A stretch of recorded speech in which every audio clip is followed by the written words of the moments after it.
Olá, e o nosso convidado de hoje é Fernando da Silva Pereira, mais conhecido como Fernandinho Beatbox, que já esteve em situação de rua, deu a volta por cima e hoje é uma das maiores referências do hip hop nacional. Vem você também, embarque conosco nessa carona!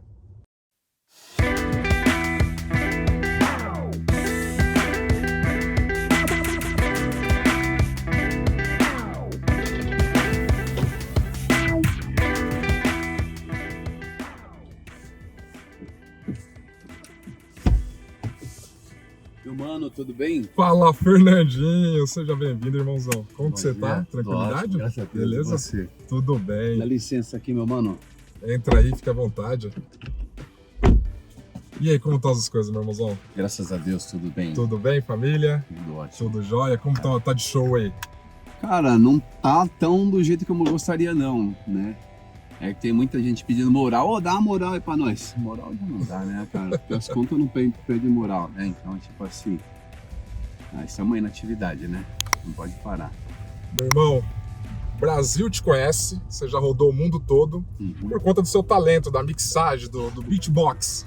Agora a gente vai contar um pouco da sua história. O cara que nasceu em Taboão da Serra, cresceu no Campo Limpo e se tornou alguém de forma notória pro mundo da música.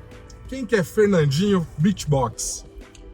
Fernandinho Beatbox, ele é Fernando da Silva Pereira, nasceu no dia 7/7/1975, uma família muito humilde, meus pais baianos, né? E com vontade de vencer a história de todo brasileiro, né?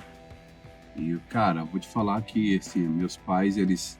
Principalmente minha mãe, né? Que meu pai saiu cedo de casa, então a minha mãe teve que segurar o rojão. E ela segura até hoje, porque meu irmão, ele é autista, né? Então... é uma parada muito pesada, assim, né? Pra não dar conta. Seu irmão mais novo, mais velho? É o do meio, né? Ele tem 44 anos, né? Então é como se fosse uma criança, porque ele tem um lance de autismo severo. Enfim, eu sempre sonhei em trabalhar com arte, né? Fazer música, né? Não importava qual estilo. E, cara, hoje, graças a Deus, eu vivo daquilo que eu amo. Então, assim, ó, vou ser sincero, na quebrada ela é cheia de talentos. Neymar, vai ter gente talentosa aí, mas você não pode ter só o talento, você tem que ter a vontade de querer vencer também, entendeu? Só o talento não vence, entendeu? As companhias também, né? E eu fui muito desacreditado também, né? Essa coisa de rap, ficar cuspindo no microfone não vai te levar pra lugar nenhum. Falava assim, cuspindo no microfone. Então assim, se eu fosse acreditar nessas pessoas, ligado? Então, cara, é muito louco isso. Eu viajo o mundo, faço aquilo que amo, né? Então, eu só tenho que agradecer a Deus, tenho que ser muito grato a Deus todos os dias. Poder estar fazendo essa parada de você também é uma realização também, mano. Porque você foi escolhido por nossa produção, particularmente é uma sugestão minha por te conhecer aí há tanto tempo, né? E tá no mesmo bairro que eu, e tem tudo a ver com a nossa entrevista aqui, que é do zero a alguém. Você, pela história que eu conheço, eu queria que você contasse aquilo que você pode contar e ficasse à vontade. Você era menos zero até por tudo que você passou. Você chegou a morar na rua, né, Fernandinho? Eu morei na rua, eu dormi aqui na Praça do Campo Limpo um tempo. Eu fui muito... acho que foi um pouco excesso de surras, né? Mas, assim, é muito louco, né? Porque como a gente não pode julgar ninguém, né? Eu vou chegar a esse ponto. Mas, enfim, eu dormia na praça. Eu fui abusado também sexualmente. Então, assim, o lance do abuso ainda é novo para algumas pessoas, né? Eu tive coragem para falar disso em 2017. E por incrível que pareça, isso é muito comum. Acontece muito. Sabe, quando eu abri isso para falar sobre isso aí, muitas pessoas me procuraram. Muitas pessoas me procuraram. Até do meio artístico, assim, pessoas muito famosas. Assim. Muito obrigado por expor isso, nos dar coragem de poder falar sobre esse assunto, que não é um assunto fácil, Mas enfim, a minha luta também é para que as leis mudem, porque isso acontece muito, muito, muito. Agora, a ministra Damares, por exemplo, falou sobre casos que estava na ilha do Marajó, que eu fiquei em choque com a maneira como isso está acontecendo, né? Enfim. Só que quando eu morei na rua, quando eu dormi na praça em aí, por incrível que pareça, não vem ninguém te estender, não. A maioria te chamando para ir pro crime, pra droga, né? Acho que a grande virada na minha vida foi quando eu fui chamado para tomar um café na casa do Macarrão. O Macarrão era o menino que morava aí no Clementino, né? Ele, a mãe e o pai, ambos já morreram. E ali foi o start para minha vida. Por quê? Porque eu fui chamado para tomar um café. E lá eles deixaram ficar, depois veio o almoço, o café da tarde. E na hora de anoiteceu, a mãe, né, que eu chamava de mãe, fez a minha cama lá e falou: Fernandinho, você não vai embora não, você vai dormir aí. Eu fiquei com muito de vergonha. Muito vergonha. Aí me deixaram ali, achei muita loucura isso, porque como é que você pega alguém que é estranho, coloca dentro da sua casa, do quarto do lado tem a Glorinha, que era uma criança na época, né? Enfim, mas valeu a pena tudo isso, esse ato de confiança, porque logo em seguida eu arrumei um trabalho na Lava Rápida, na estrada do Quisaimon, e ali começou a mudar minha vida, porque já estava trabalhando. E às vezes eu saía daqui do Campo Limpo para ir para Vila Madalena, pegava ônibus, passava por baixo da catraca para tentar sorte, pedir oportunidade nos microfones em umas casas de show, porque na Vila Madalena tem muito, né? Só tocando música ao vivo. Então, esse acolhimento que você teve dessa família, do seu amigo, foi um divisor de águas para você ter se tornado quem você é hoje. Sim, foi um divisor de águas. Já tinha em meta daquilo que eu queria, a visão daquilo que eu queria. Visão, quando eu falo, é ver lá na frente aquilo que você quer, independente das barreiras, né? Mas ali foi um ponto-chave para mim, porque, cara, eu já estava bem confortável no lugar. Por mais que eu estava na rua, mas ali na rua você pensa mil coisas, e o sonho vai ficando um pouco de lado, porque você tem que lidar com o lance da fome, do frio, da segurança, porque à noite você não sabe o que pode acontecer. Mas... Por quanto tempo você ficou na rua? Eu fiquei muito pouco tempo na rua, na verdade, né? Acho que coisa de 2 meses e pouco, 3 meses. Mas a maior parte do tempo eu ficava na casa dos outros, assim, das pessoas. Dormia no carro aqui embaixo, aqui no carro do Paulinho, às vezes dormia na garagem, porque a mãe dele achava ruim e entrava. Não, a gente tinha o esquema que às vezes já deixava um portão aberto para a mãe dele não ver e entrava à noite, né? Mas foi isso, dormia aqui também no Parque do Marabá, aqui em cima, aqui também na casa. Você tinha quantos anos nessa época? Acho que 18, por aí, acho que 18. Já estava completando ali a maioridade. Sim, já. E qual foi o maior perrengue que você passou nesse período que você estava na rua, Fernandinho? Acho que esse já é o perrengue, né? Esse é o maior perrengue, né? Eu lembro uma vez que eu já estava morrendo de fome. Eu nunca saí pedindo, né? Eu sempre morri de vergonha. Mas eu lembro uma vez que eu estava já com muita fome. Aí eu acordei assim e vim aqui na padaria, aqui no Clementino, que o cara já me viu assim já. Ô, Fernandinho! Eu não lembro nem o nome dele. Às vezes eu vou lá. E eu deixava um café com leite pra mim, um pãozinho com manteiga, assim. Mas talvez esse tenha sido o maior perrengue. Acho que o lance de situação de rua já é um perrengue. Porque não dá pra você falar, mano, qual foi o pior dia? Não, acho que o pior dia foi as chuvas, as palavras. As palavras ferem muito mais do que tapas. E isso dentro da sua própria casa? Isso. E qual foi o estalo? Não foi uma primeira vez que aconteceu isso? Isso foi tendo uma sequência? Quando foi que você falou, poxa, agora eu não aguento mais, a rua apesar de ser um lugar muito hostil, agora vai ser minha salvação e vou sair de casa? Foi quando, acho que após uma surra, né? Minha mãe, ela falava, você fica andando com esses trombadinhas, você vai ficar igual eles, e melhor você ir morar com seus amigos. Foi aí que eu saí de casa. E aí, quando que entra a música na sua vida? Quando que você descobriu o talento e como começou essa história aí do beatbox? A música já vem bem antes. O beatbox começou em 87 para 88, depois que eu vi um filme de Guns N' Break, né? Eu fazia na escola, o pessoal rachava o bico com aquilo. Estudava aqui em cima no Hélio Mota. E ali eu já vi que tinha alguma coisa diferente, porque eu me interessei pela arte. As pessoas já ficavam fazendo rodinha. Bom, se as pessoas estão fazendo aquela rodinha em volta de mim, é porque eu tenho alguma coisa para oferecer, né?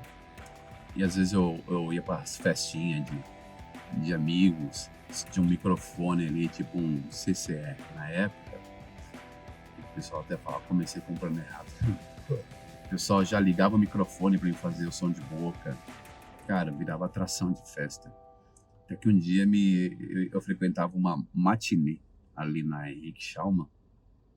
E nessa matinê, os caras me convenceram a subir no palco para fazer um som.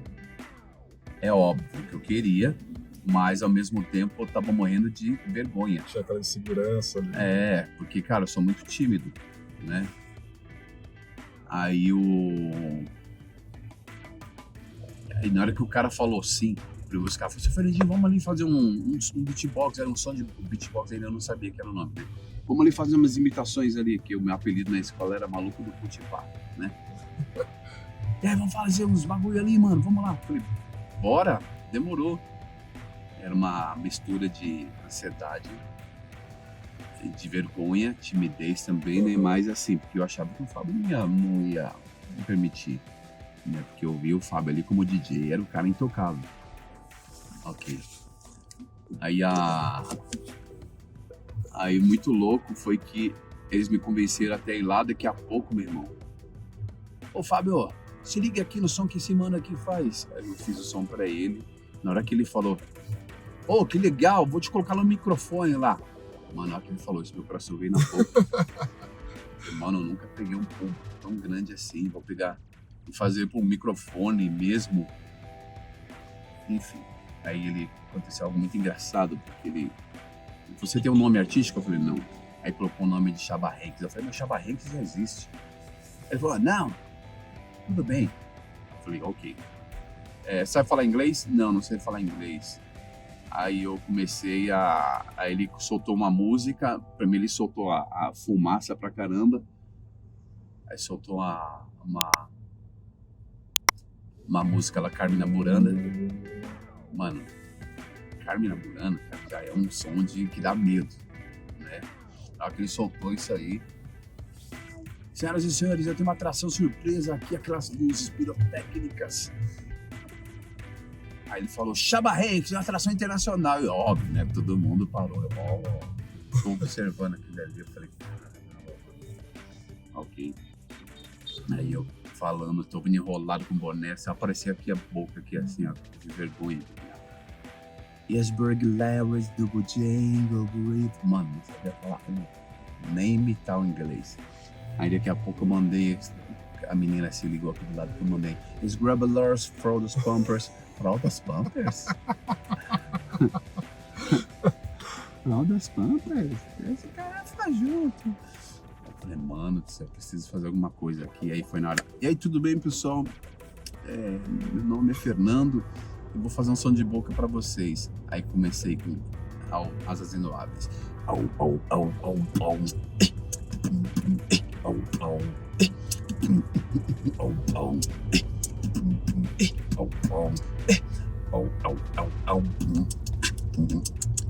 Mano, aquele ali pra mim, não que eu precise da aprovação das pessoas, que a geração de hoje ela precisa muito da aprovação das pessoas, mas foi um fator determinante pra mim, porque querendo ou não, Eu estava apresentando meu cartão de visita para as pessoas. Esse é meu trabalho. O que vocês acham?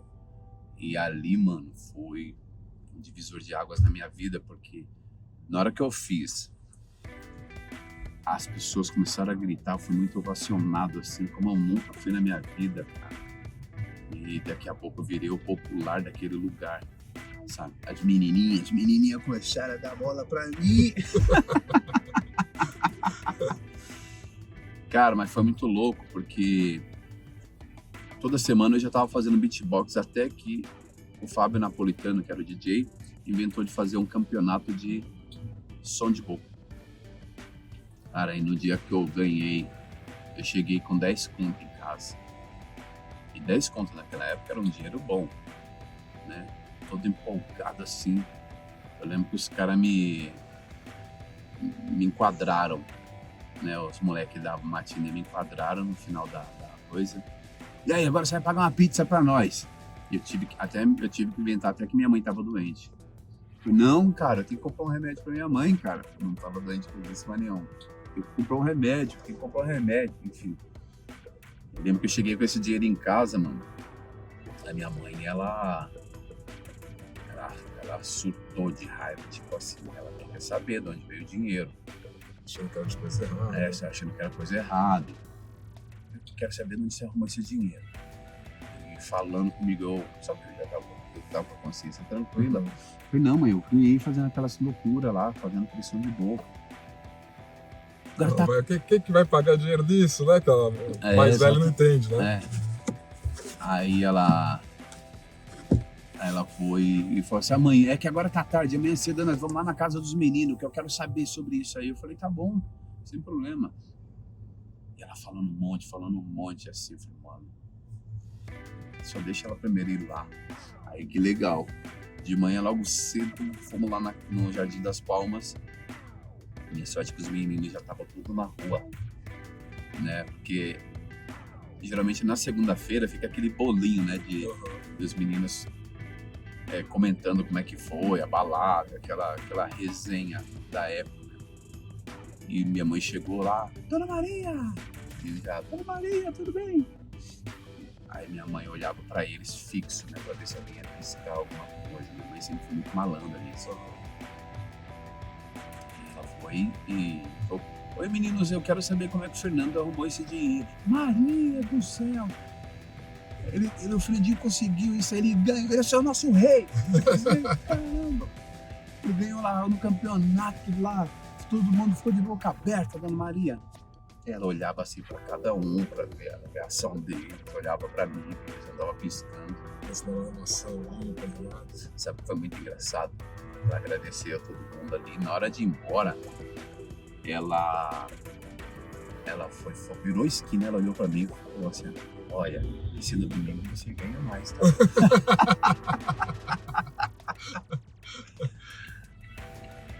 Ai, meu Deus, muito bom. Fernandinho, te falar como eu te conheci, olha que engraçado.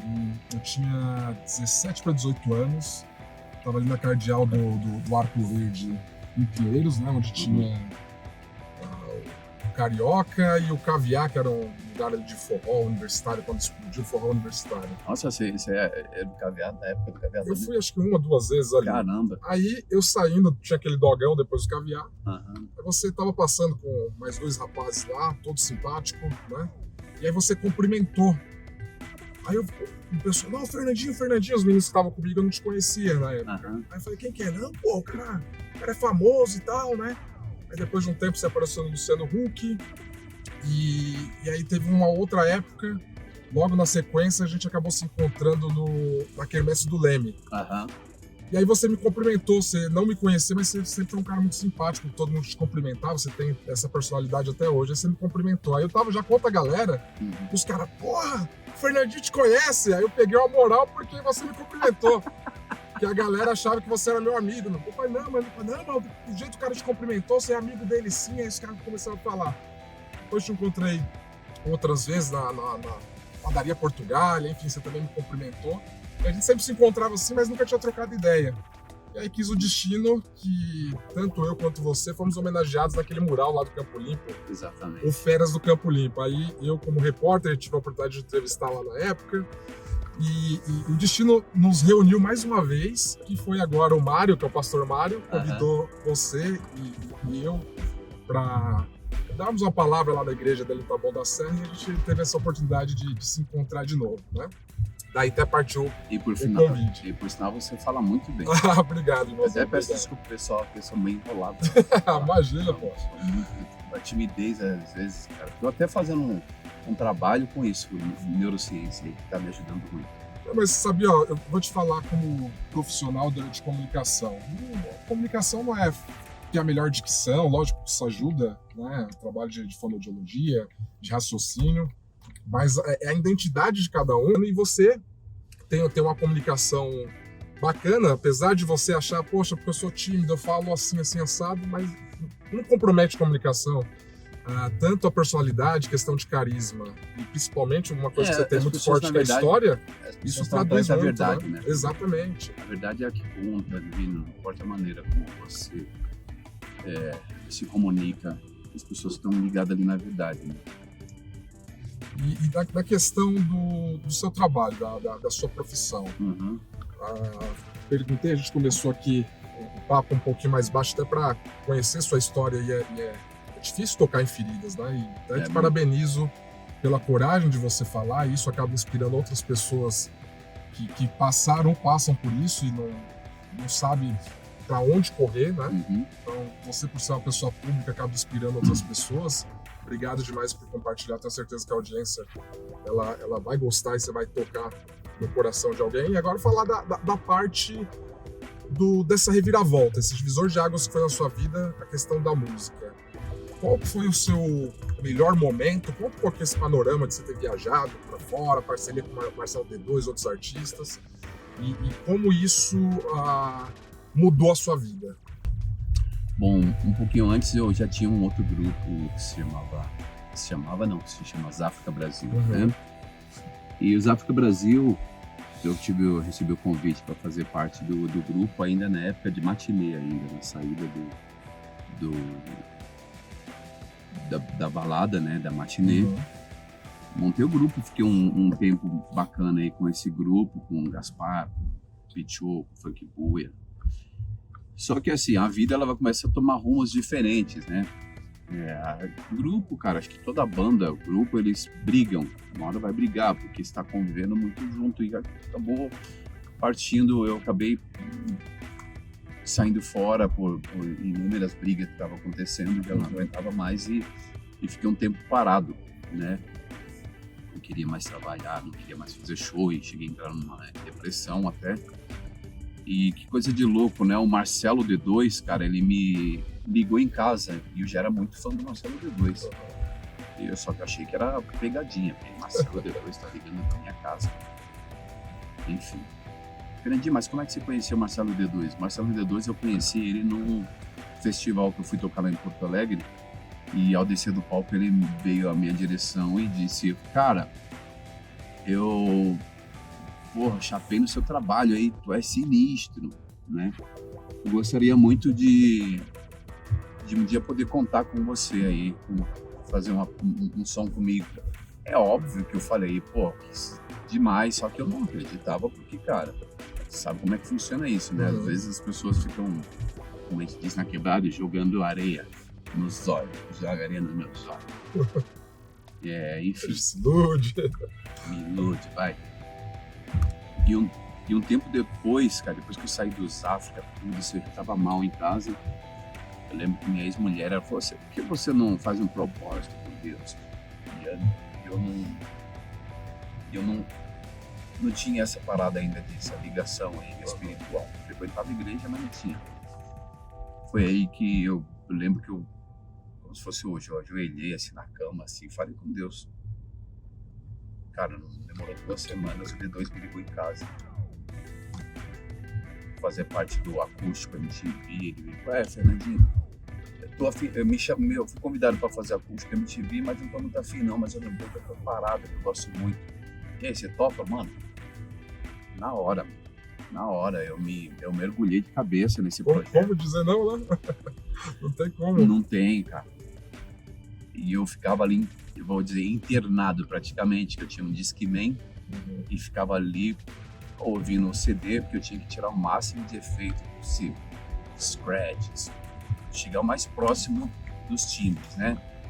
Então, cara, e assim eu fiz e, cara, eu vou falar pra você que foi muito louco. Isso foi um divisor de águas pra mim, né? Porque com D2 eu já tinha saído algumas vezes pra fora do Brasil, mas também com D2, cara, trabalhar com profissionais, uma equipe que te ensina a ser profissional, cara, isso aí não tem preço que pague. É uma escola.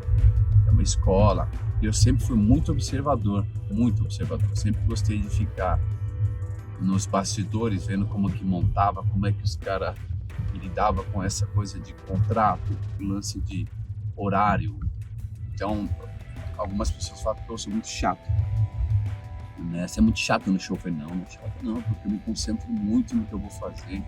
Eu tenho um respeito muito grande pelo meu público, então eu não quero que dê errado aquilo que eu vou fazer, entendeu? Então, por ser sempre o correto.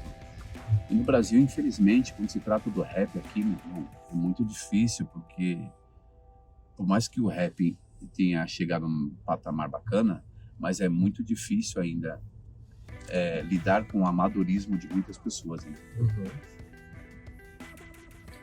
E na questão das viagens, você rodou 40 e quantos países? 43 países. 43 países. Falo 43 países, mas assim, eu saía algumas vezes, fui repetir os mesmos países, né? Eu saí para fora do Brasil, fui 43 vezes, né? Uhum.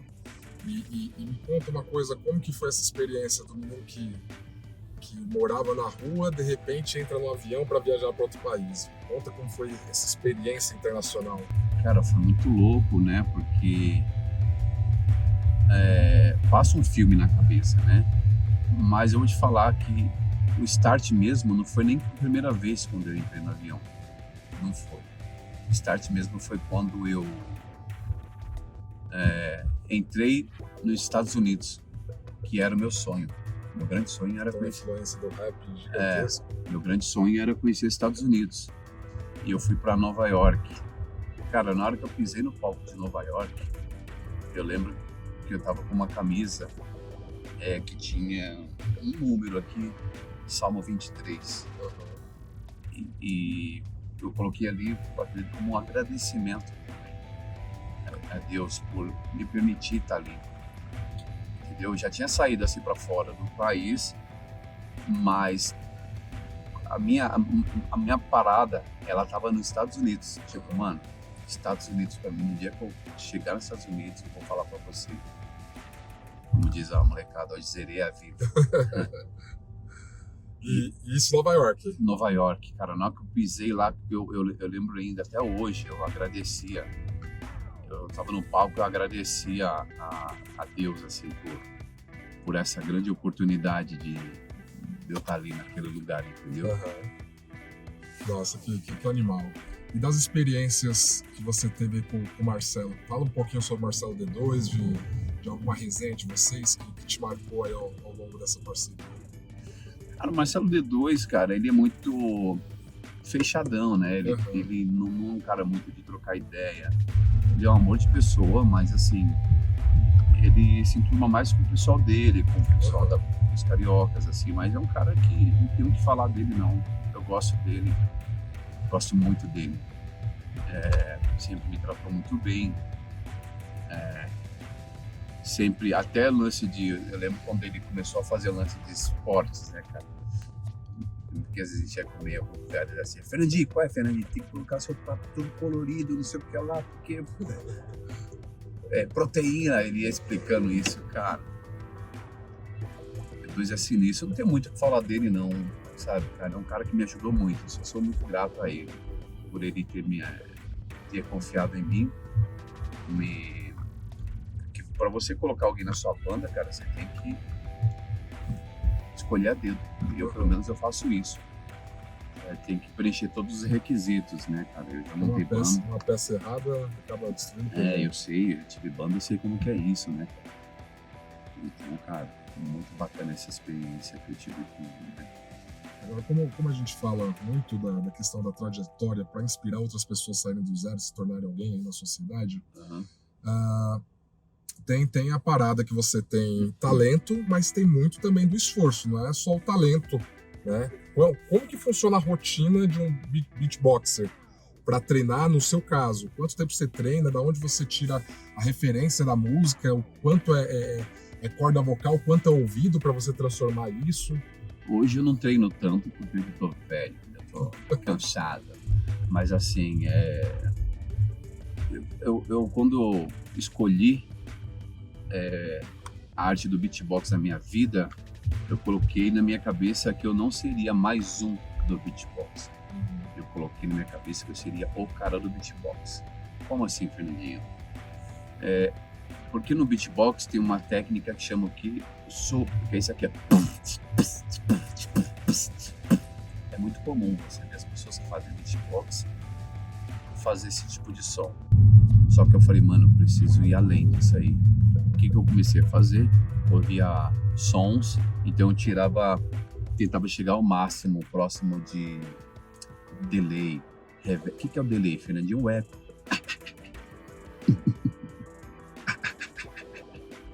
Reverb.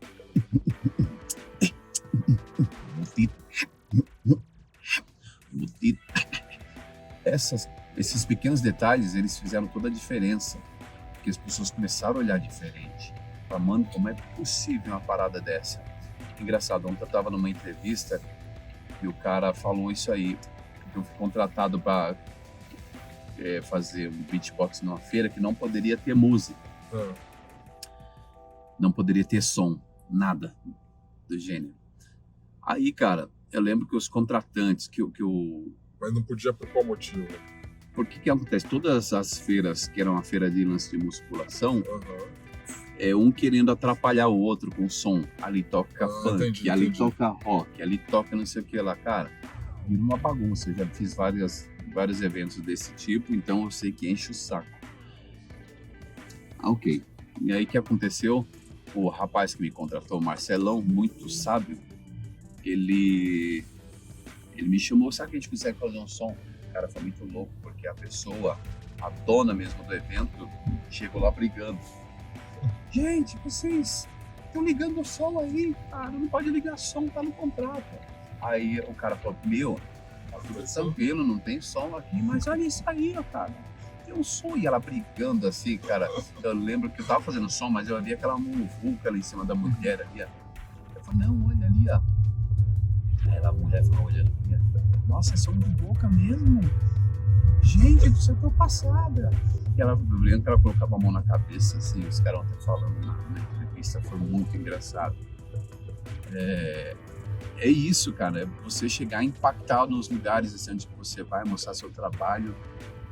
E minha cabeça, ela trabalha com todos os públicos. Eu falei, mano, preciso trabalhar porque limitação não passa informação, então eu comecei a trabalhar com todos os públicos, entendeu? Não só da área do hip hop, mas da área do dance, até da área do rock. Então, assim, me convidou para uma parada, eu vou me capacitar ao máximo para tentar chegar o mais próximo daquilo que o cliente pede, entendeu? E o pessoal não achava que era fake, não? Que é tão perfeito? Não, o fake eles acham até hoje. Acham até hoje? Até hoje. Estão olhando onde está a caixa de som. Semana passada mesmo eu fui tocar no lugar e parece que eu já aprendi o lance da expressão labial, porque é muito comum ouvir os caras. Não, o cara ficou muito sem graça semana passada. Eu tava tocando assim, eu vi. Ali seus lábios aí, irmão. Você falou que era truque. Ele começou a rir. Aí eu tirei o microfone do lado, assim, comecei a fazer o som, perguntei o nome dele, comecei a fazer um som com o nome dele, assim. Aí ele, que droga, mano, eu deveria ter gravado esse beatbox pra mim. Então. Mas é isso, eu procuro sempre impactar. E hoje, cara, o mercado do beatbox, ele cresceu de uma forma muito grande, cara. Muito, muito grande. Tanto é que, por exemplo, agora, dia 15, vai ter o Campeonato Nacional de Beatbox, o Beatferro. Legal. Eu sou jurado lá no Vale do Anhangabaú. Que animal. De referência da música, você contou um pouco da sua parceria com depois. Da questão de rapper, a gente tem MVB, você tem Mano Brown, talvez o rapper mais conhecido hoje no Brasil. Dessa turma aí, quem que também te influenciou na questão musical? Acho que Mano Brown é inevitável, né, cara? Mano Brown, acho que para quem ama cultura, Mano Brown é um ícone para mim. Tem também o MV Bill. Eu gosto muito do MV Bill, falo sempre com ele, cara, e o MC Marechal. Acho que são as minhas maiores referências, assim, né, na música. Você tem amizade com o Brown? Cara, não sei se eu posso dizer amizade, mas toda vez que a gente se encontra, a gente fala, né? Mas não, amizade, trocar contato, não tem. Mas sempre que se fala aí, se vê, a gente troca uma ideia. MVB eu falo mais, MVB tem um telefone e tudo, assim. Bacana, cara. Bacana. Agora tem o seu lado... Você sabe que minha referência musical, na verdade, não vem nem do rap, né? Mas vem por exemplo, Michael Jackson. Nossa, Michael Jackson pra mim foi a grande inspiração pra mim. Porque o Michael Jackson... Ele era humano, né? Esse cara era eu sempre falo isso, esse cara aí não é humano. Ele é um UFO, sei lá, porque, cara, o cara é surreal. E não sei se você sabe, o Michael Jackson, algumas músicas dele, ele era criado através do beatbox. Sério, não sabia O disso. Michael Jackson fazia beatbox. Tem algum registro disso? Tem. Vou buscar depois. Okay. Que bacana. E aí você tá falando dessa questão dos artistas. Você se tornou um artista muito conhecido também, inclusive convidado para participar de um reality show que foi a Fazenda. Foi a 12 que você participou? Acho que é 12 isso. Como surgiu essa parada do convite? Como foi essa experiência sua lá dentro do programa?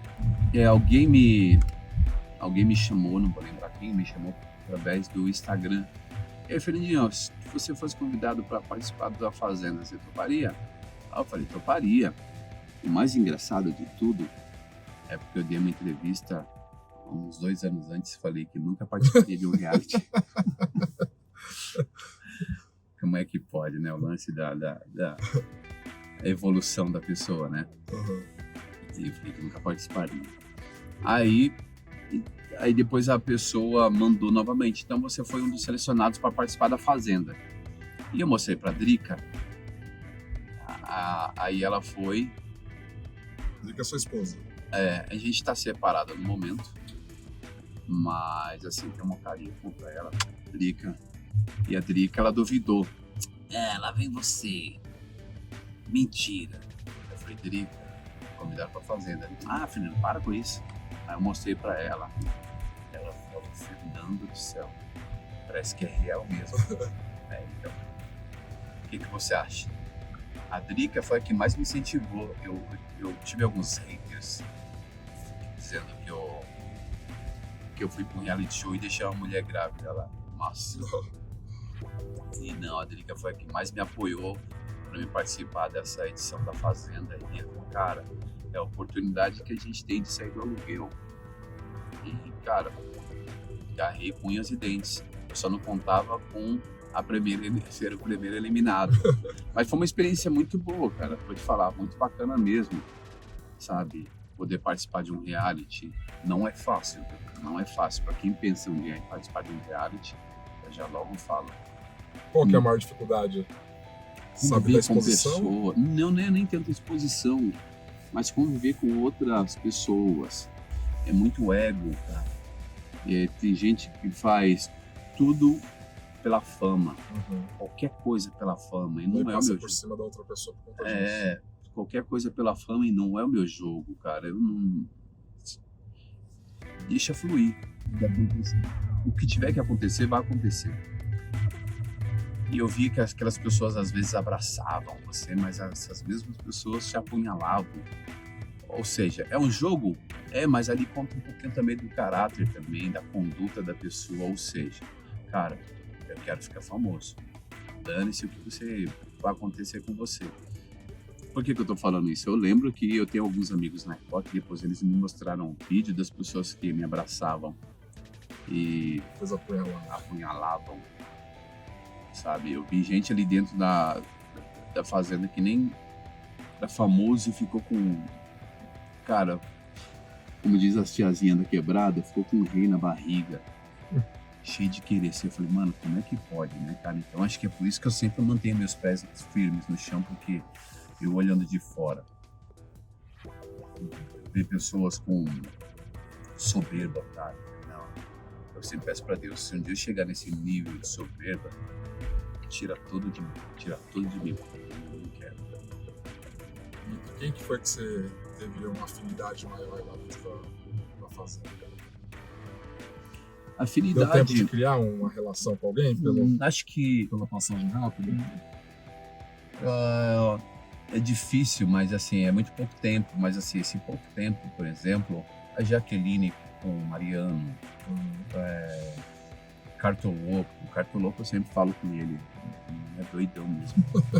Ele é muito doido, cara, é maluco. Acho que Biel, falo com ele às vezes. Você já conheceu algum antes de entrar lá ou as amizades foram feitas ali dentro? Não conhecia pessoalmente, porém, o Cartoloco, cara, veio me abraçar, tudo. E aí, mano, você é louco? Eu falei, mano, de onde que eu conheço ele mesmo? Porque eu sou péssimo de memória, mas acho que eu conhecia só... acho que foi... Acho que pessoalmente acho que eu não conhecia ninguém. Já tinha encontrado com alguns, por exemplo, a Jojo, se esbarrou várias vezes em shows, né? Mas parar pra trocar uma ideia é só lá mesmo. E a Jojo, gente boa demais. A Jojo é aquilo que vocês viram ali, porque o que acontece? A Jojo, ela é espontânea. Ela fala que ela é igual eu. Ela é espontânea, ela fala o que pensa, entendeu? Não é mascarada. E ali tinha muita gente mascarada, infelizmente. Mas também fazia parte do jogo. Então, assim, é isso. Eu tenho um grupo aqui, o grupo da Fazenda.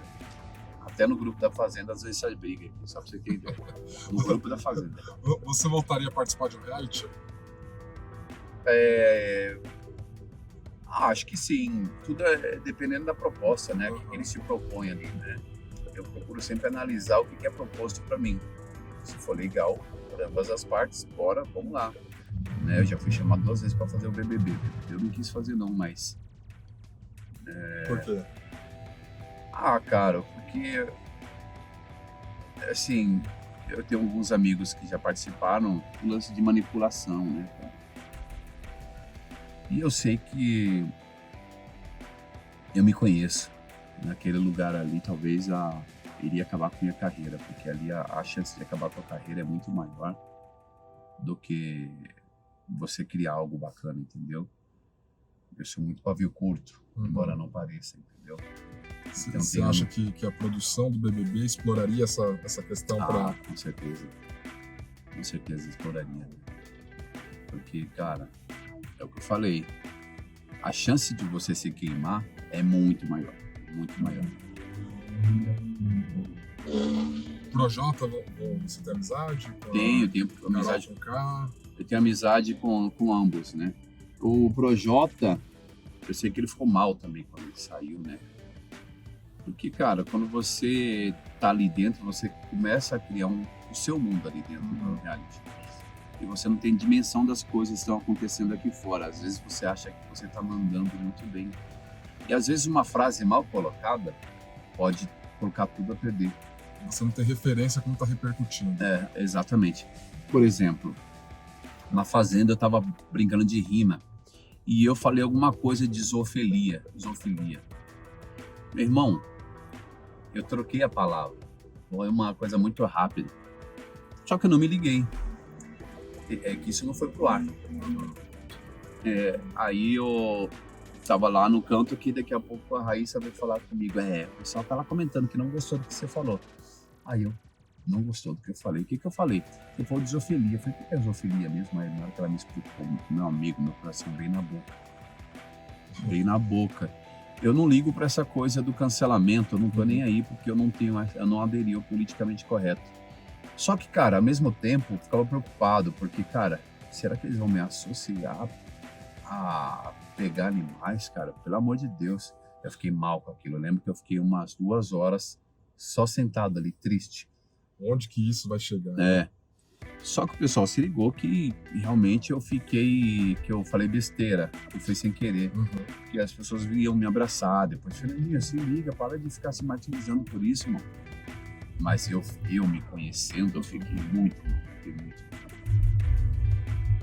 Agora a gente tá na Fazenda, tem uma polêmica danada por conta da Deolane, que ela é um personagem forte. Você conhece a Deolane? Não conheço a Deolane. Você assiste a Fazenda, as outras edições depois que você participou, você acompanha? Não assisto. Eu não gosto muito de reality. Talvez isso tenha pesado muito contra mim, porque eu nunca gostei de reality. Acho que o único reality que eu assisti na minha vida foi A Casa dos Artistas. A primeira, né? A primeira. Todo mundo assistiu. Né? E, cara, eu posso ser sincero, eu não dou muita moral pra Deolane, porque alguém que diz que gosta de trocar ideia com bandido, pra mim, já não serve de nada. Pra alguém que gosta de exaltar bandido, pra mim não serve de nada. E não é o tipo de referência que eu tenho pra mim. Exalta bandido, vai pra lá, não é o meu jogo, eu não curto esse tipo de gente, entendeu? Porque eu viajo muito, em todo lugar tem suas leis, suas regras, existem bandidos, outros lugares mais, outros menos. Só que no Brasil a gente tem fã-clube de bandido, então essa parada é inaceitável. E você falou aí da questão da Deolane, voltando à questão da carreira, né? Falamos de Fazenda, falamos um pouquinho aí da sua trajetória, das dificuldades que você chegou. A questão do rap, do beatbox em si, dá para ficar rico nessa profissão? Porque as pessoas, eu falo isso por ter nascido na periferia, assim como você, por ter trabalho de televisão, reportagem não é algo, você tem ali 5 gatos pingados que ganha muito dinheiro, mas televisão se paga mal, desde sempre e ultimamente paga menos. Pelo fato da televisão te dar um status muito grande, as pessoas acham que você está nadando no dinheiro, né? Você sabe, toda vez que eu até apareço na televisão, eu arrumo muito problema. Por quê? Hoje nem tanto, né? Por causa dos meus parentes, cara. Você aparece na televisão, começa aquela pedindo dinheiro. Dinheiro, não sei o que lá, você, não sei o que lá. Gente do céu, o que você acabou de falar? As pessoas têm uma ilusão muito grande que acha que tá aparecendo na televisão, tá ganhando dinheiro. E não ganha dinheiro aparecendo na televisão, porque ali na televisão é uma troca. Você é o cara da televisão, só que você era remunerado, óbvio, né, cara? Mas assim, para alguém que participava de programas, de show de calouras, essas coisas, cara, não ganhava absolutamente nada. Agora, dá para ficar rico? Cara, depende muito, né? Eu nunca tive uma equipe profissional que me ajudasse nessas relações, quanto a isso. Eu tive até equipe, mas era muito amadorismo, sabe? Talvez eu tenha pecado nisso, talvez eu tenha errado nesse lance. Eu sei que tem um gringo aí que ele é rico só fazendo beatbox, né?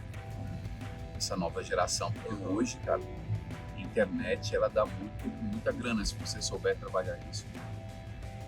Eu ganhei um dinheiro bacana quando eu fazia eventos, eu era artista da Motorola. Então, era uma época boa para mim, assim, que eu ganhava dinheiro. Nunca soube administrar dinheiro, porque eu sempre fui muito de coração mole, emprestava dinheiro para as pessoas. E, cara, vou te falar, se fosse pegar esses dinheiros que eu já emprestei até hoje, tava numa situação boa. Tem pessoas hoje que não falam nem comigo porque eu já fui cobrar. Mas fazer o quê? Caráter da pessoa. E como, porque é também uma outra coisa que eu queria entender também para você, que eu sei que é difícil. Você continua morando no Campo Limpo mesmo depois de toda a exposição.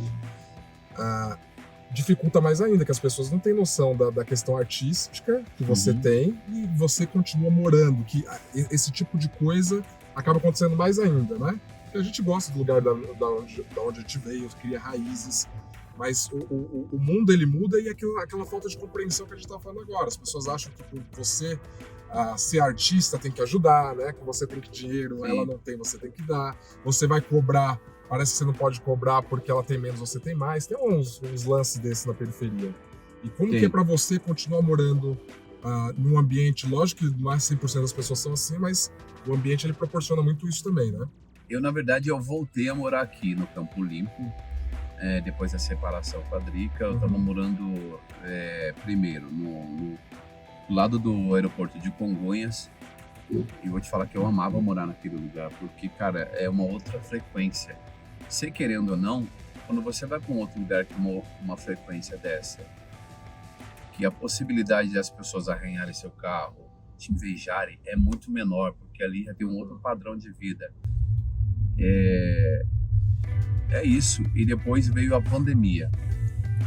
Junto com a pandemia, eu lembro que eu tava numa sequência de shows bacana. E a pandemia, cara, acabou com tudo. Tanto é que eu tinha uma grana separada, me dá entrada numa casinha comigo, numa casa. E, cara, toda essa grana que eu tava guardando, ela foi pros gastos, né, por causa da pandemia. Aí houve a separação logo em seguida e eu vim morar no Campo Limpo.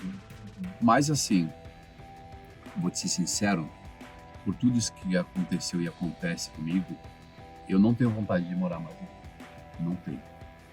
Não tenho. Eu sou muito grato por tudo que aconteceu.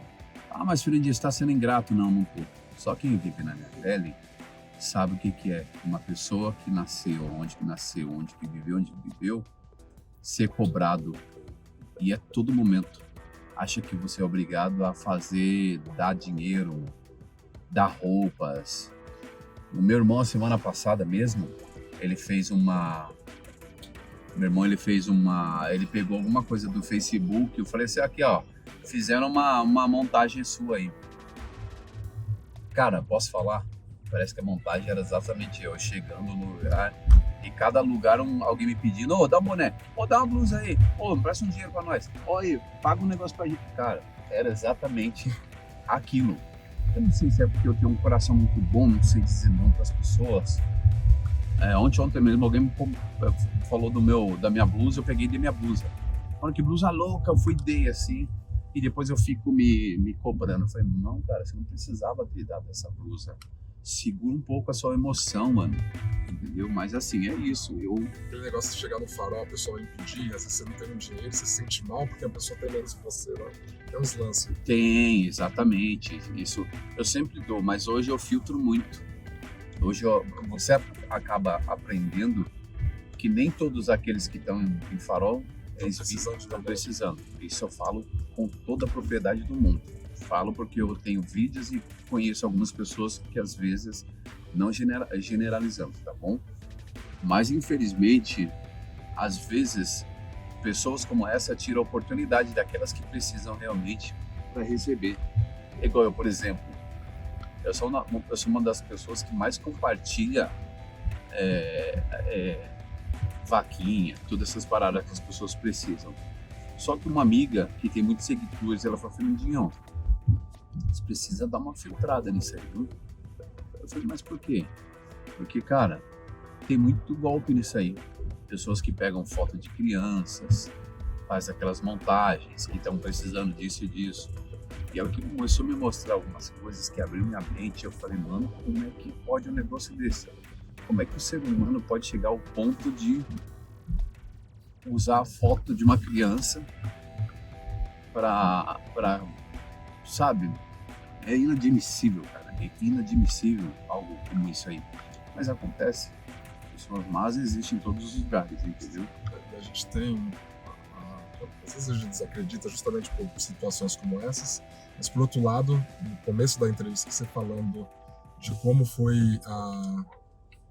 fundamental na sua vida o acolhimento da mãe do seu amigo lá. Então, a gente tem também anjos da terra, né? Tem, claro. Isso faz com que a gente acredite, né, Fernando?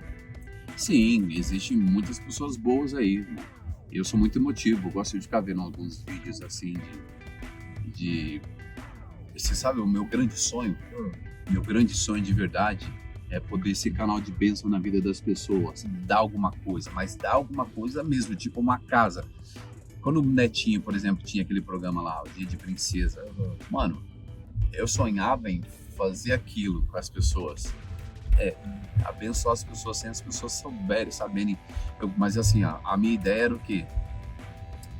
Fernandinho, eu conheço um cara ali que o sonho dele é ter um suporte Fusca 67, assim, assado, todo original. Mano, ia virar o Brasil inteiro atrás desse Fusca, comprava esse Fusca e arrumava alguma situação Pra entregar pra essa pessoa. Pra entregar pra essa pessoa, entendeu? Fernandinho, a pessoa ali, ela tá em situação ruim, assim, com as crianças, e ela... sonho dela é ter uma casa. Mano, uma vida digna. Amigo, pelo amor de Deus, eu iria amar fazer isso. Eu sonho fazer isso. E sempre peço pra Deus me capacitar pra um dia poder ser canal de bênção na vida das pessoas. Você já é, pô. Você tem aquela história, não sei se você pode compartilhar, aquela que você contou da igreja, da menina que acabou transformando lá da festa no ônibus. Você pode compartilhar? Se não puder, não tem problema. Não, lógico. Qual da festa do ônibus? Você encontrou a menina que estava se prostituindo? Sim, cara, muito louco. Você foi num show desses com D2. A menina, ela... Saindo dos shows é muito comum, né, cara? Tem umas meninas ali que gostam dos artistas, né? Isso é muito comum, assim como existe as Maria Chuteira, enfim. Aí, cara, eu lembro que o ônibus, ele voltou cheio de mulher. Cheio de mulher. E aquela pegação, tudo, mano. E eu lembro que eu olhava aquela situação, eu li aquela situação, eu fiquei triste. Te juro, eu fiquei muito triste com aquilo. Não sei porquê. Aí eu lembro que a menina veio pra mim, aí, Moreno, você não vai participar ali com a gente, você é mala. Eu falei, lindeza, jamais, que isso, você é linda. Tem que se divertir mesmo, vai lá, eu tô de boa. Mas por quê? Você é casado? Eu falei, não é nem por isso não, cara, tô de boa, é verdade. E ela insistindo, eu cheguei pra ela, olhei nos olhos dela e falei, posso falar uma coisa pra você? Eu falei, lógico, Jesus te ama. Meu amigo do céu, quando eu mandei um Jesus te ama pra essa menina, eu sei que eu tinha feito algo surreal na vida dela, porque ela foi impactada com aquilo. Ela falou, moço, me perdoa. Eu falei, me perdoa por quê? Por isso. Eu falei, fique em paz, meu amor. Dei um abraço nela, assim. Nisso que eu dei um abraço nela, ela sentou do meu lado, só que na outra ponta da janela lá. E ficou quieta. Quieta, assim. Daqui a pouco esse cara vai achar que eu pesei na da menina pra ela ter ficado assim. Vai querer te cobrar depois. Vai querer me cobrar. Eu fiquei assustado. Falei, mano do céu. Um molho vai azedar pra mim. Ok, passou tudo. Passou anos e anos depois eu fui para eu fui convidado para fazer contar meu testemunho na Bola de Neve ali como que é o nome? Em Vitória, Espírito Santo, né? Aí daqui a pouco veio uma menina, um casal, né? Na minha direção, assim, no ponto e falou assim, Fernandinho, não tenho certeza se é essa menina, mas tudo batia, né? Pela história que ela contou, tudo foi batendo assim. Ela falou, posso falar uma coisa pra você? Eu falei, claro, você salvou a minha vida, viu? Eu falei, puxa, mas como assim? Ela falou assim, você sabe, só quero que você saiba que você salvou a minha vida. Vou te falar que não é só essa menina não, tem outras histórias muito loucas de pessoas que através da palavra, elas elas mudaram a vida dela. Aqui mesmo, aqui no Campo Limpo mesmo. Eu tava com a minha filha no Habib's e minha filha tava brincando e comendo coisas. Daqui a pouco minha filha foi e jogou. Ficava jogando, né? Mordia um kibe e jogava lá. E eu chamei ela e falei, cara, em vez de você ficar jogando fora, por que você não coloca no saquinho e dá pra alguém que tá em situação de rua? Minha vida não serve pra você entender o que aconteceu, não? Aí ela pediu desculpa, tudo, e aí daqui a pouco ela foi e falou assim pra mim, aliás, a gente brincou um pouquinho mais, e daqui a pouco fomos embora. E eu falei, vou dar mais uma volta, sexta-feira à noite, aí tinha um mendigo dormindo bem aqui no posto. Por incrível que pareça, estamos passando ao lado do posto. E aí o que aconteceu? Eu voltei lá no Habib's, peguei mais esfirras e fui levar lá pro rapaz. Isso aqui é o que o senhor tá fazendo, pai? Eu falei, não, esqueci um negócio ali, vou ali buscar. Ok. Daqui a pouco eu fui lá nele, levei as esfirras e eu falei pra Luísa, leva lá as esfirras, vai lá. Ah, não, pai. Enfim, eu fui lá levar as esfirras pro rapaz e falei pro cara, isso tem 11 anos mais ou menos, tá?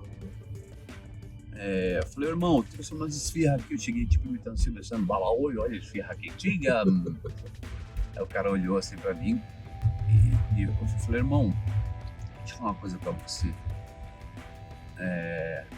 O diabo ele veio pra roubar, matar e destruir, tá bom? Eu quero te dizer aqui, meu mano, que Deus ele pode mudar a sua vida. Só depende de você, depende do passo que você vai dar. Bom, irmão, eu estive nessa mesma situação.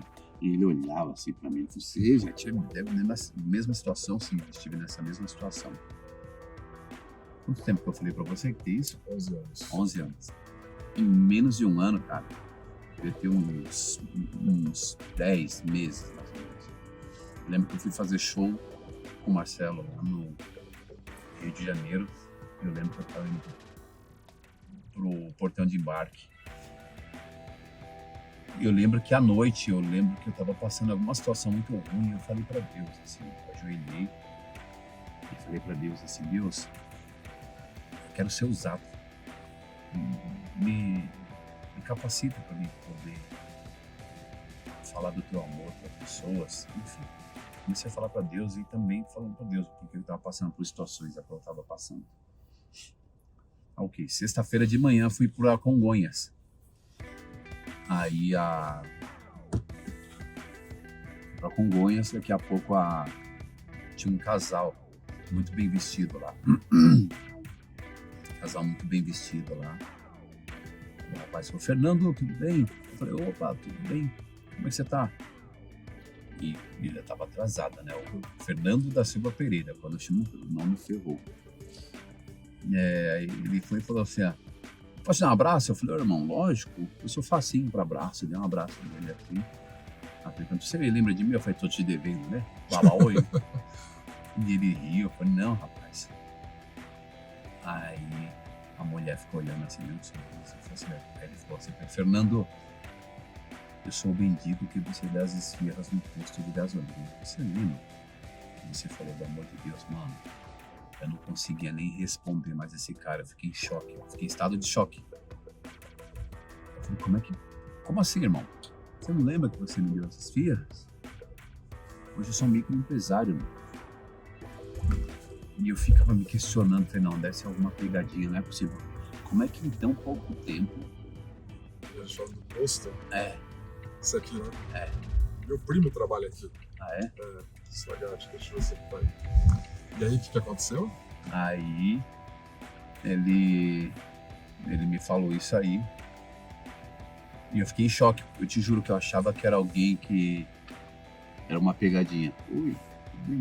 Achava que era uma pegadinha. Foi aqui, nessa bomba aqui. Eu tava dormindo exatamente aqui. Nossa. Aí ele falou assim, você mudou minha situação, irmão. Eu nada, mudou sua situação, foi você. Você deu passo, você acreditou. Então, meu irmão, é isso. E entrei pro avião, comecei a chorar. Eu fui lá pro canto, assim, ainda bem que eu tava vazio, mano, eu chorei muito esse dia, assim, porque, cara, às vezes parece que você fala que não é nada isso, cara, é tudo, né? Melhor presente, maior recompensa. Maior recompensa. O cara aceitou, né, eu falar de Jesus pra ele. Eu deixei bem claro, eu falei, mano, eu não sou nenhum religioso, tá bom? Eu tô falando de religião, estou falando de Jesus. Você fazer uma aliança, você dar um passo adiante para mudar a sua vida. E, cara, aquilo ali para mim foi algo sobrenatural, assim. Eu falei, mano, como é que pode? Quando você entende que existe Cronos e Kairos, que é o relógio de Deus, e o nosso relógio, que é uma diferença que ele faz na hora que ele quer. Mano, é muito louco isso. E outras falas de outras pessoas para mim que foi, para mim, surreal, né? A gente está chegando no final do bate-papo. Umas coisas que eu queria abordar com você. A gente falou bastante de artista aqui. Você é um cara que reúne muitas pessoas, muitos admiradores, igual aconteceu lá no Vale do Anhangabaú. Foi quando você começou lá, que você contou a história, né? Sim, foi no Paysandu, Anhangabaú, que você comentou? Que você subiu a primeira vez e... sim, exatamente. Foi lá, né? Uhum. Mas até hoje acontece isso. Eu vejo, por exemplo, eu vi um vídeo que repercutiu bastante, o quanto a turma gosta de você. Marcelo, ex-jogador do Real Madrid, da seleção brasileira, pedindo pra você gravar um vídeo pro Casimiro, né? Que era o sonho dele, me conhecer.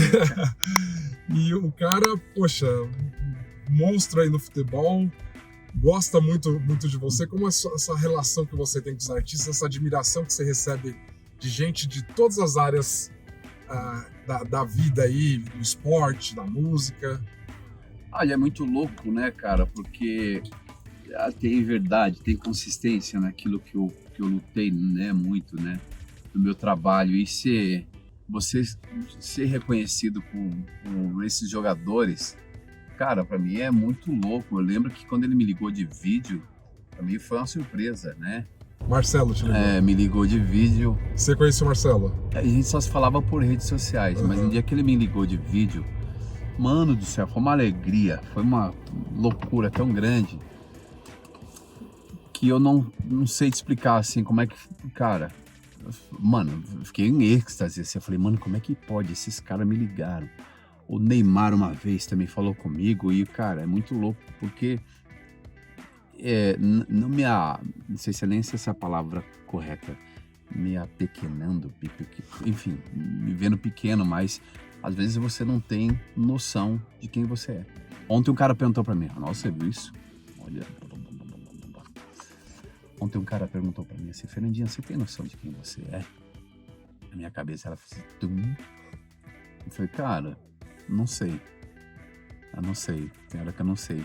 Porque, cara, ao mesmo tempo que eu tô lá com as pessoas maiores celebridades, eu tô conversando com as pessoas mais simples do mundo, então pra mim eu não vejo diferença de pessoas. Nunca passou isso pela minha cabeça. Eu só sou grato porque Deus às vezes me coloca em lugares, às vezes não, Deus me coloca muitas vezes em lugares que pessoas comuns não conseguem chegar. Então eu sou grato, eu só agradeço por Ele me colocar nesses lugares, nessas situações, entendeu? Então eu sempre falo para todo mundo assim, que você pode ser o que você quiser. Ah, Fernandinha, só se for no seu mundo, então muda o seu mundo. Eu mudei o meu mundo, você pode mudar o seu mundo também. Tudo depende daquilo que você quer para sua vida. Visão, ver lá na frente, ser ético, ser coerente, entendeu? Ter um bom caráter, uma boa conduta, porque tudo isso aí é o quê? Tudo isso é lei da semeadura. Você plantou, você vai colher. Eu vejo as pessoas que me fizeram mal no passado, eu vejo a vida delas, eu fico triste, mas é algo que elas plantaram.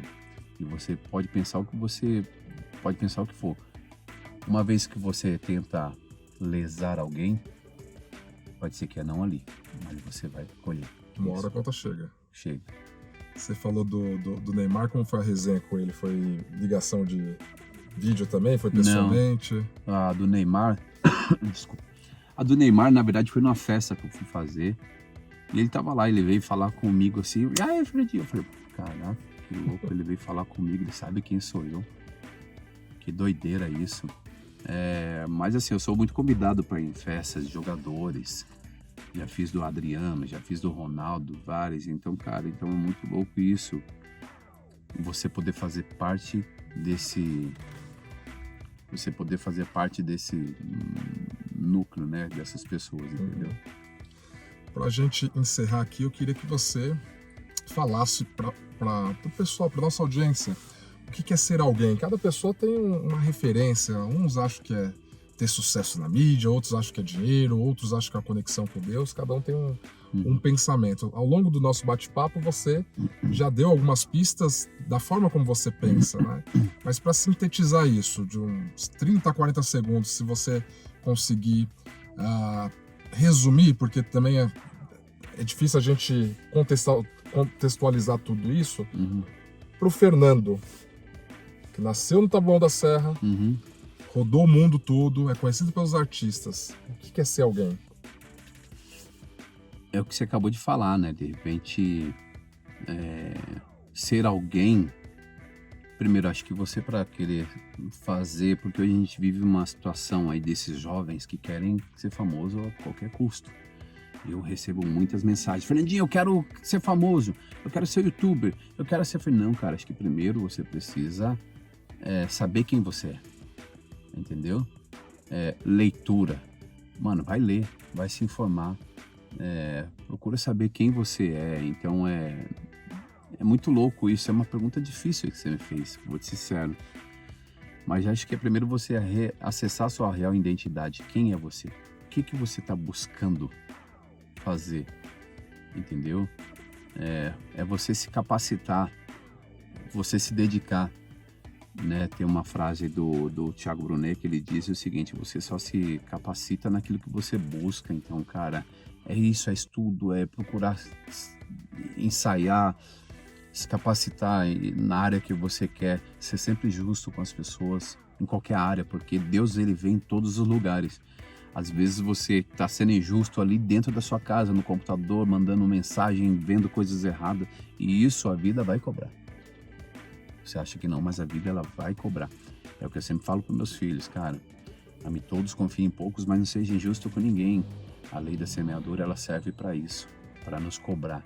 Nosso caráter, nossa conduta, e a vida, ela cobra em todas as áreas. Assim como o Neto costuma falar, a bola cobra, na área musical, na área artística, ela vai cobrar. Você tem que ser sempre justo, correto, e é isso, tá ligado?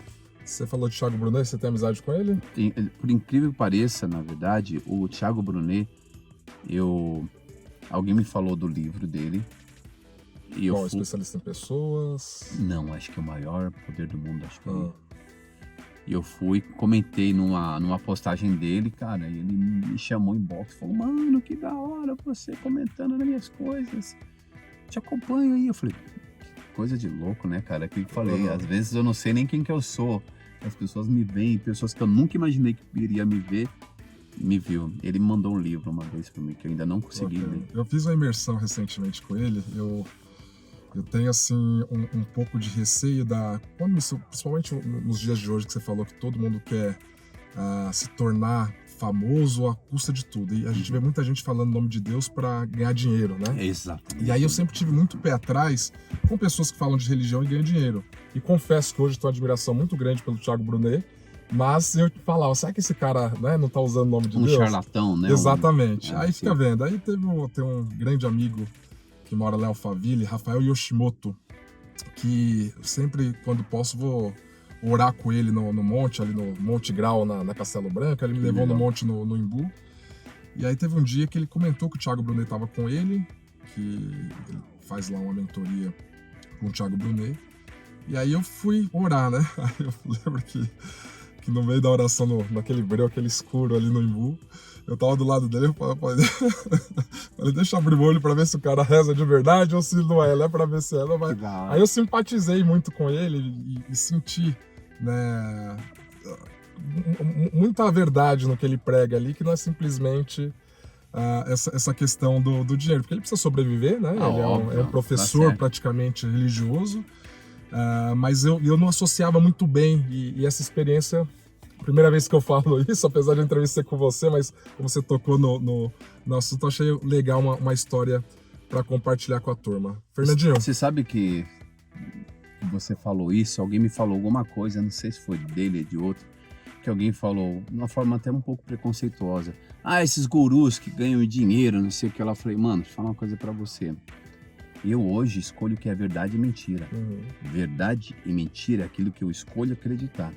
Tudo me é lícito, mas nem tudo me convém. Tudo me é lícito, mas nem tudo me edifica. Eu sei separar o que é bom e o que é ruim. E posso falar, por exemplo, Thiago Brunet, ele tem me ajudado muito. Ele tem um conteúdo fantástico. Ele tem um conteúdo fantástico. E a história que ele construiu como uma história de sucesso, saindo de onde ele saiu, e essas conexões que ele tem com essas pessoas, cara, é um trabalho de quem? Primeiro, você acessar quem você é. E você trabalhar para você chegar onde você chega não é fácil. É isso que a gente estava falando agora há pouco. Quem é você, Fernandinho? Então é isso, é um cara que também batalhou para conquistar o que ele conquistou. Então eu admiro muitas pessoas assim, ó, eu confio em resultados. Falácias, hoje tá todo mundo falando, agora mostra o resultado. Ideia todo mundo tem, converter a ideia em aplicar a ideia ali, fazer ela funcionar, são poucos. Isso. Meu mano, muito obrigado aí. Fernandinho, obrigado, irmão. Você é demais, parabéns, viu? Cada vez que eu converso com você, escuto um pouco mais da sua história, a admiração ela cresce, tá? Que você continue num certo momento que você falou, poxa, eu queria ser instrumento de Deus para descobrir ali o Fusca que o cara quer, você já é instrumento de Deus, irmãozão, você já é, porque de duas das histórias que você contou aqui, às vezes não é do jeito que você imaginava, que você gostaria, mas você foi usado e para ajudar outras pessoas, então você já é sucesso para você sempre. Continue alegrando a turma aí. E eu queria que você encerrasse aí fazendo uma batidinha pro Zero Alguém, com o nome Zero Alguém aí pra turma. Zero Alguém? É. Zero. Alguém.